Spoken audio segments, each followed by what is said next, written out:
আরে আরে মিম, কোথায় তোমরা? এই দেখো আমি তোমার জন্য কি নিয়ে এসেছি, এই নাও। আরে বল্টু, তুমি এটা এত জোরে ফেললে কেন? আমার গাটা একদম ভরে দিলে। আমি আজকে গরুর ফেফসা নিয়ে এসেছি, এইটা তোমাকে রান্না করতে হবে। রাজু ভাইয়া দেখো তো, বল্টু দাদা আমাকে মারছে। বল্টু তুমি মারছো কেন? ভাইয়া আমি মারিনি, আমি শুধু ওকে ফেফসাটা রান্না করতে বলেছি। আমি এটা রান্না করতে পারবো না, তোমার দরকার হলে তুমি রান্না করো। তোমাদের দুজনকে রান্না করতে হবে না, দাও এইটা আজকে আমি রান্না করব।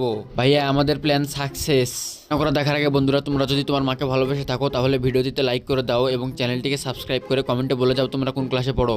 এই ফেফসাটাকে একটু ভালোভাবে পানি দিয়ে পরিষ্কার করে নিতে হবে, এরপরে এটাকে কাঁচি দিয়ে ভালোভাবে কেটে নিতে হবে। পরে এই ফেফসাটাকে কড়াইয়ের মধ্যে দিয়ে দিতে হবে, দিয়ে উপর থেকে একটু রসুন দিয়ে এটাকে সিদ্ধ করে নিতে হবে। বন্ধুরা বলতে বলতে আমার ফেফসাটা সিদ্ধ হয়ে গেছে, এইবার এটাকে তুলে নিয়ে একটু ধুয়ে নিতে হবে।